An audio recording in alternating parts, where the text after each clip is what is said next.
Hey everyone, it's Norm from Tested, and today I'm going to be putting together this model kit of one of the most famous robots in science fiction film history. It is, of course, Maria or Futura from Metropolis, the 1927 seminal science fiction film from the director Fritz Lang that created the archetype for the robots that we see in a lot of science fiction films today, like C-3PO, definitely inspired by this Maria robot. So the model kit is a plastic kit with parts that are attached on sprues. So the first step is we're going to grab our nippers and start removing the individual pieces. Looking at the instructions, it's a pretty easy kit to put together. It will require some glue, but most of the pieces do press fit together if they don't exactly snap fit together. And the exterior armor or shell of the model fits on top of an underbody. So the first step is cleaning up these pieces, getting rid of the nubs, just using a flush cutter right now, doing some test fitting to make sure all our pieces are flush, and then really getting all of the pieces prepped ahead of assembly. As you can see, the parts here are tinted gold. It's not that bad of a gold color, but we're definitely going to want to do some paint application to it to give it more of that metallic feel, but it's a nice undercoat as well. X Plus, who makes this kit, also has a version that's silver that I think may be more accurate to the actual filming costume, but as we've seen in the promotional artwork for Metropolis, Futura is most often depicted in a gold or bronze color. Now, once our parts are separated from their sprues, we're going to do a little bit of cleanup. So I'm using a sanding stick here. Not going to go too thorough with sanding.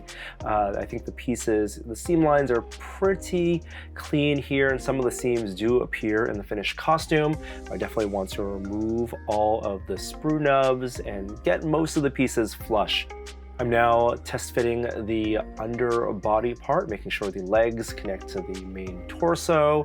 You can see all the little holes that the armor pieces will attach to it. And I'm looking at this, and I think as opposed to having that, the same gold color as the exterior shell, I'm going to apply a coat of matte black paint to it. So there we have our matte black finish. This will be the color of our undersuit. Just used some Tamiya primer as well as some matte black on that. And I'm going to do some test fitting of the armor pieces as well, making sure the head pieces, the torso pieces, the arms and legs all fit in nicely. For our paint application, I'm actually going to be using a rub and buff today. Rub and buff, I think, will give the figure a more metallic feel. Now, the set I have has a bunch of different gold options, so you always want to test to see which version of that metallic gold you want. I'm going to end up choosing a European gold, which doesn't have a ton of vibrance. I think has a little bit of a muted look to it, which I think is more fitting for this Art Deco robot. Applying the rub and buff, you can do it in a bunch of different ways. I like using the rubber glove method, so I have a little bit, which goes a long way on just a piece of scrap material, put on my rubber gloves, and then start applying it, just rubbing that material, that's wax, all over the nooks and crannies and every single piece of surface. I'm doing this, of course, before final assembly, but I have the pieces loosely fitted together, and I also have a small applicator to really get into those nooks and crannies. I want pretty good coverage. I know I'm not going to get full coverage in this, what I consider a first pass, but I really just want to see if I can get as much of the parts covered as possible before I put it together, and then do some cleanup work to fill in the places where I missed applying that rub and buff.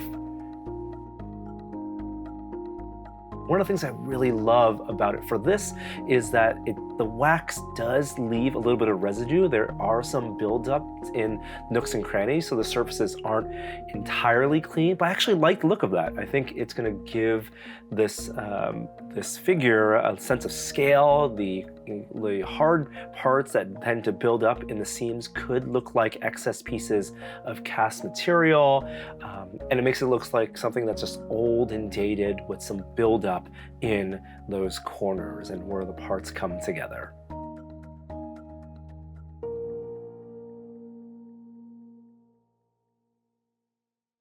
This kit also comes with a display base, which comes tinted gray. I applied a coat of Tamiya primer on this, as well as a little bit of gray and then a gunmetal finish to give it a little bit of that sparkle. Comes together pretty easily, so just doing a test fit right here to make sure that everything comes together. But it is assembly time, so it's time to knoll out our pieces, starting with that black undersuit, and then you have the chest pieces, the front and back torso, the thighs, the calves, the forearms, and the helmet pieces.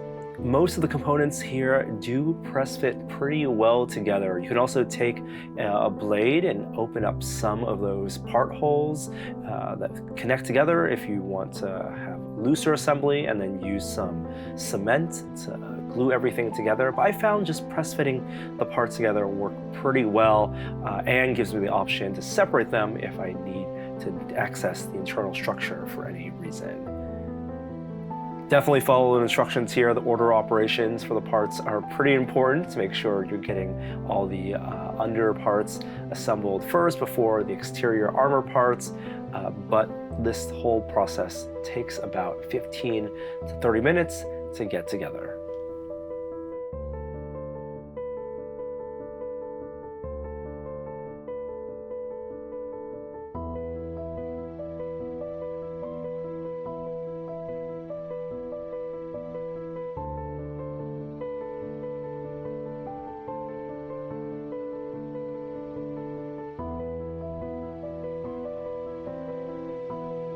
You can see as the exterior pieces are coming together, there are parts that become really clear that I didn't get that rub and buff fully on, and so I'm definitely going to have to do a second coat to fill in those missing pieces, and I think I'm actually going to apply a second tint of rub and buff to give it some more contrast.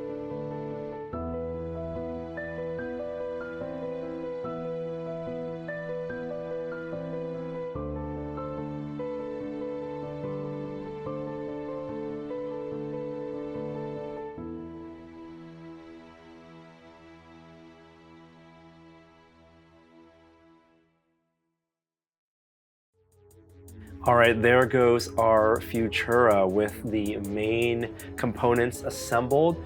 There are still some tiny greeblies that are attached to the sprues, which I did a coating of rub and buff on them. These would have been on the costume, the pieces that connect the main structure together, the thighs and the main torso, the two halves of the helmet together. And here I'm going to be using definitely a little bit of thin Tamiya cement to adhere them to the main larger pieces.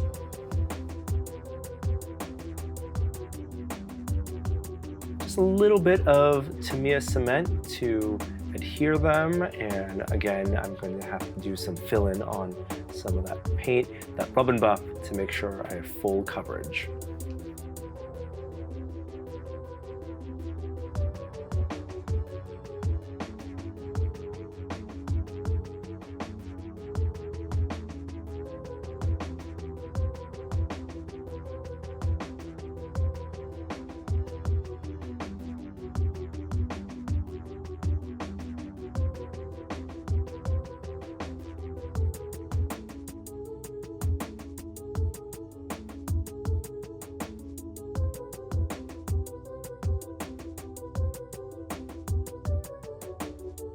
Our last pass is a second coating of rub and buff using our tiny applicator here, getting into all those spots I missed before with the first pass, which become really apparent here as everything is fitted together. And when I'm done with that, I'm going to pull out the gold color, the shinier gold color, and do a highlight pass here, just very lightly brushing with the gloves and with the applicator on some of the high spots that would give the illusion of the rubbing off of the metal finish to reveal a shinier undercoat. So a little bit of a dry brush pass on the top, on those little rivets and on the front armor pieces.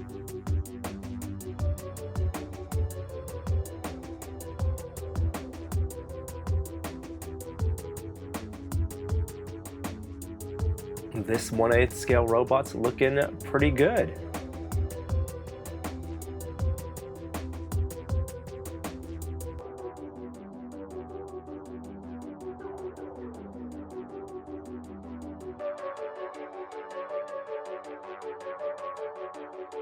All in all, a pretty quick and easy assembly. The whole process took about 2 hours, and using rub and buff as opposed to a chrome or gloss paint really helped the paint process go by faster.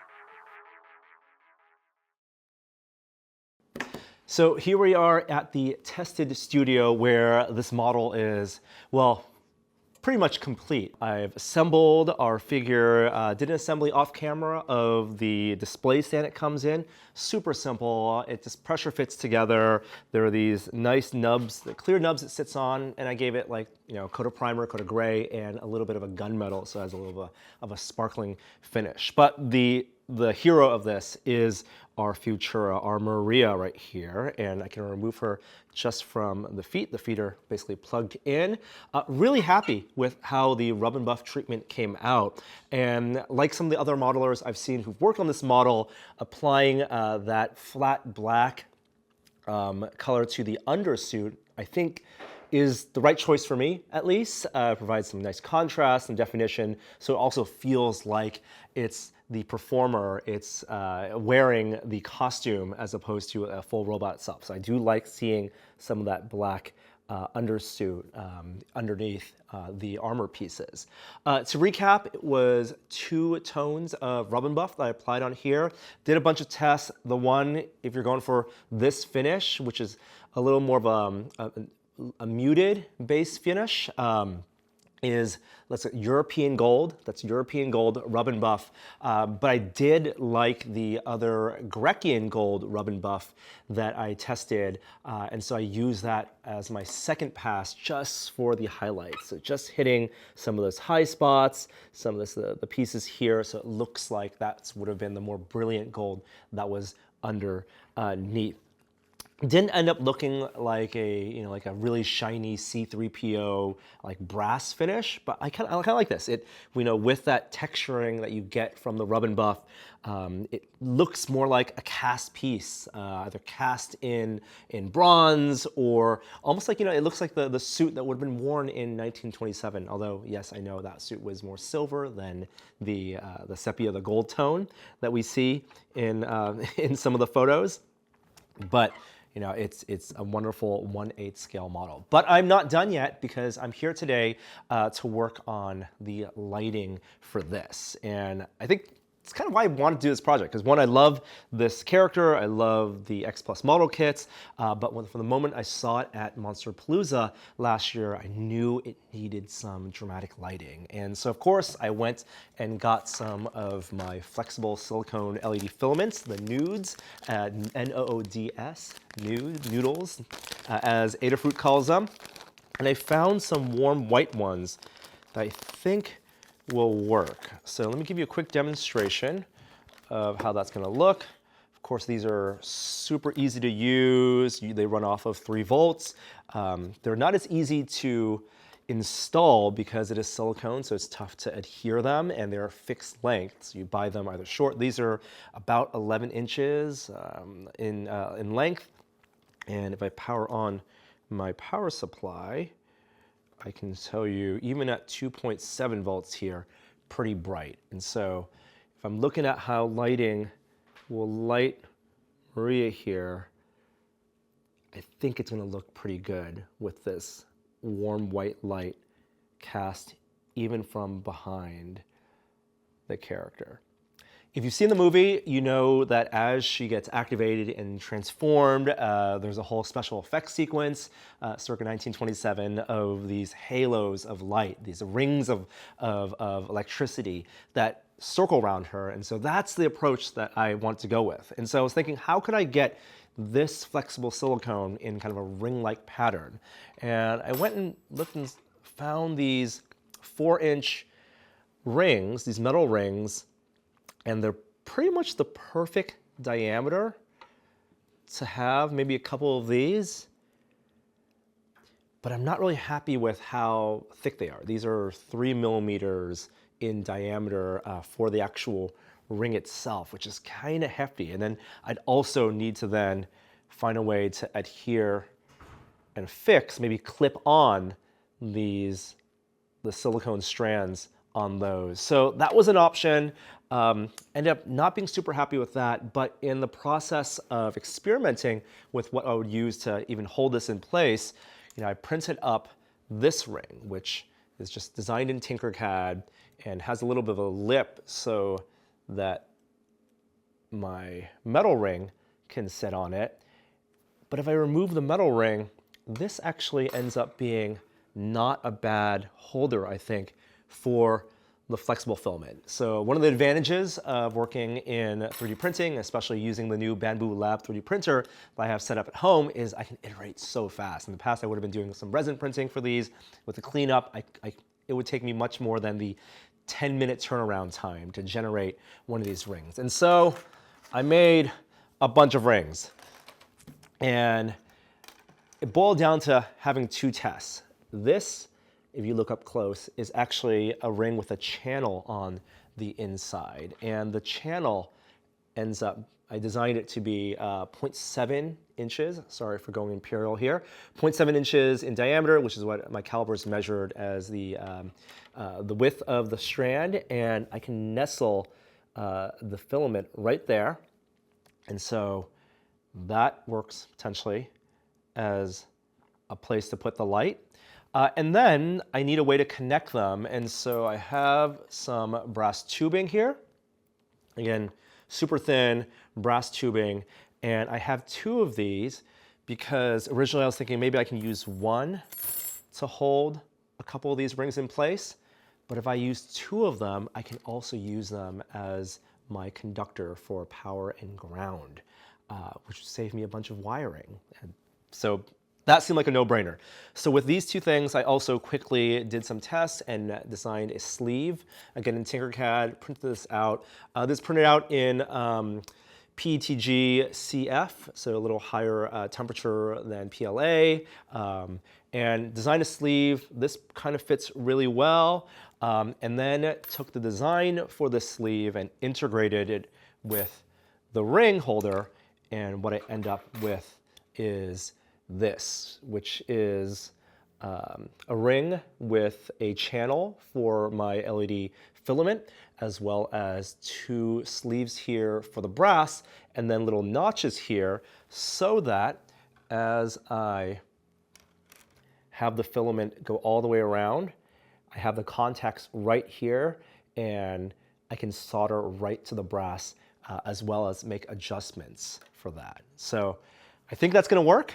And what I have, doing all this cooking show style, is my final prototype, which may end up being my final piece, which is here, two brass rods with the ring, with the sleeves, and soldered on. So let me demonstrate what that's gonna look like before we assemble it. So let me mount this really quick.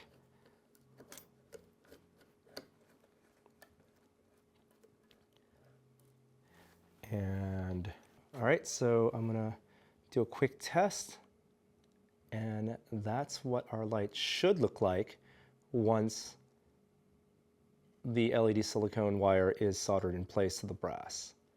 All right, so I have a couple of these already pre-sleeved. I'm gonna go route them through the brass, and we're gonna do some assembly.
we're ready for a moment of truth.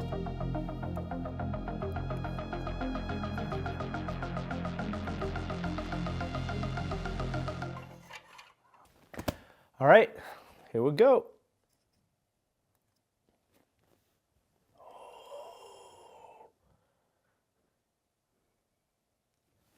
How's that look? You guys can see it from the front. I can only see it from this angle. It looks pretty good to me from this angle.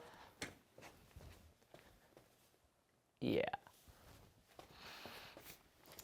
Super pleased with this project. Another opportunity to augment a model kit using some LED lighting, and I think truly in the spirit of the film. So thank you so much for following along with this model making build this week. I'll include links to where you can find not only this model kit, but also some of the materials I use for this lighting arrangement as well, and the files if you want to 3D print your own to make this display. But thank you so much for watching, and I will see you next time.